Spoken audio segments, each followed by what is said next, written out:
Rude ka nga for your mature. Uy, babe, hindi katawan ng topic natin today. Pero amazed na amazed tayo sa mga taong kayang i-handle ang conversations with poise, dignity, and grace. The way they speak, react, and the way they make you feel. Hi, I'm ER, ang kakilala mong mahilig magbigay ng unsolicited pero valuable advice. Tulad mo, inisip ko noon na maging totoo ka lang and everything will be just fine. Hindi pala. Kailangan mo maging emotionally mature to handle things in life. Today, pag-usapan natin.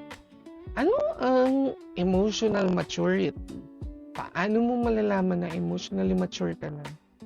At paano mo to magagamit in your adulting arc? Ano ba talaga ang emotional maturity? Simple lang. Emotionally mature ka if you exude the following. 1. Hindi ka sumasabog pag naiinis. You take a moment to pause, breathe, assess, and choose your words or actions. Hindi yung para kang bomba na may pangit lang na masabi sa'yo, unfriend or unfollow agad. Ika nga nila, you respond and not react. 2. Hindi mo bet na isisi sa ibang tao ang nararamdaman mo or ang outcome ng actions mo. You don't blame other people for making you feel things. Hindi ka nagsasabi ng, ikaw kasi, with an exclamation point. Marunong ka mag-sorry sa pagkakamali mo without any excuses. And you improve yourself instead of defending your ego. 3. You treat other people's emotions with respect. Hindi ka judgmental. You listen and understand other people's perspective kung ano ang pinagdaraanan nila. At alam mong mag-empathize kapag tama at kailangan. At ang pinaka-importante, 4. You communicate clearly and you know when to stop. Alam mo dapat ano ang boundaries mo. Kaya mo din sabihin sa ibang tao na they're crossing their line without being rude before walking away. At alam mo din i-express ano ang mga kailangan mo to other people. Pero syempre, easier said than done, di ba? For Gen X, kayo yung generation na tiisin mo, wala kang choice. Kaya grabe emotional tolerance nyo. Pero minsan, no expression. Kung galit sila, tahimik lang sila. Pero deep inside, konti na lang at magyayaya na yan ng suntukan sa labas. Gen X values stability, control, and respect. Gusto nila ng calm discussions without drama. Pero minsan, hirap pa rin i-handle emotionally ang situation. Kasi hindi naman ito tinuro noon. Millennials naman, ito yung generation ng can we talk?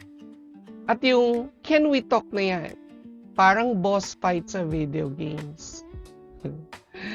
Millennials value healthy communication, boundaries, healing. Pero kadalasan, overthinking is real. They want emotional maturity, pero sabay takot sa confrontation. Gen Z, sila yung pinaka-expressive, ang pinaka-hilarious. Before mag-usap in person, may meme muna. May TikTok reference, may Telulu to Solulu mindset. But Gen Z is very emotionally aware. They want authenticity, vulnerability, and mental health openness. Pero minsan, nawawala yung balance. Puro vulnerability, kulang sa accountability. And emotional maturity is both. Paano ba magiging emotionally mature? May 3 steps ako for you, ha? 1. Pause before you react. Ito yung literal na 5 seconds that can save your relationship. Pag overwhelming na ang sinabi sa'yo, tama bang sinabi niya sa'yo?